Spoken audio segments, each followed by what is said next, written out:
আর মাত্র একটা ম্যাচ জিতলেই ভারতীয় দল সেমিফাইনালে পৌঁছে যাবে। আর আজকে হলো সেই দিন বন্ধুরা, আজকে ভারত বনাম ওয়েস্ট ইন্ডিজের মধ্যে কোয়ার্টার ফাইনাল ম্যাচ হতে যাচ্ছে ইডেন গার্ডেনে সন্ধ্যা 7টাতে। আর একটা মাত্র ম্যাচ, আজকে যদি আমরা ওয়েস্ট ইন্ডিজকে হারিয়ে দিই তাহলে আমরা সেমিফাইনালে পৌঁছে যাব বন্ধুরা। আর আজকের এই ম্যাচটাই কিন্তু সবথেকে ডিসাইডার ম্যাচ হতে যাচ্ছে। টি-20 বিশ্বকাপে আমরা কি খেলেছি, কি বাজে করেছি সেটা কিন্তু ম্যাটার করবে না। আজকে যদি আমরা এই ম্যাচটা জিতে যাই তাহলে কিন্তু বন্ধুরা সেমিফাইনালে পৌঁছে যাব। দেখো ওয়েস্ট ইন্ডিজ দল তারা কিন্তু ইডেন গার্ডেনে তাদের রেকর্ডটা ভালো। আমরা যদি এই ম্যাচটা দেখি আমরা কিন্তু চোখ বন্ধ করে বলে দিতে পারবো না যে ভারতই কনফার্ম জিতবে, তার কারণ ওয়েস্ট ইন্ডিজ দলের সব থেকে ভালো রেকর্ডটা কিন্তু আমাদের ইডেন গার্ডেন্সে।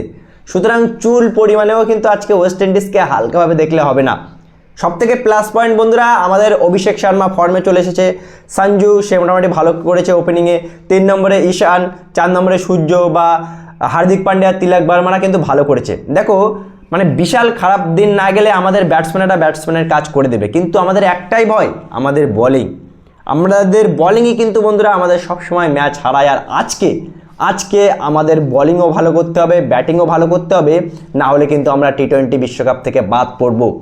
আজকের ম্যাচটা যদি আমরা ওয়েস্ট ইন্ডিজকে হারাতে না পারি তাহলে আমাদের টি-20 বিশ্বকাপ মিশন এখানেই শেষ, মানে আমরা টি-20 বিশ্বকাপ থেকে বাদ পড়ব। সুতরাং বন্ধুরা আজকের এই ইম্পর্টেন্ট ম্যাচে ইডেন গার্ডেন্সে ওয়েস্ট ইন্ডিজকে হারাতেই হবে এবং হারাবেই ভারত। আমার মনে বলছে বন্ধুরা ভারত আজকে ওয়েস্ট ইন্ডিজকে হারিয়ে সেমিফাইনালে যাবে। সো বন্ধুরা আজকের এই হাই ভোল্টেজ ম্যাচ কোন টিম জিতবে, কোন টিম জিতে ইংল্যান্ডের সাথে সেমিফাইনাল খেলবে বলে মনে হয়, ওয়েস্ট ইন্ডিজ না ভারত? অবশ্যই জানাবে কমেন্ট করে। ভিডিওটি ভালো লাগলে শেয়ার করে চ্যানেলটি অবশ্যই সাবস্ক্রাইব করে দেবে।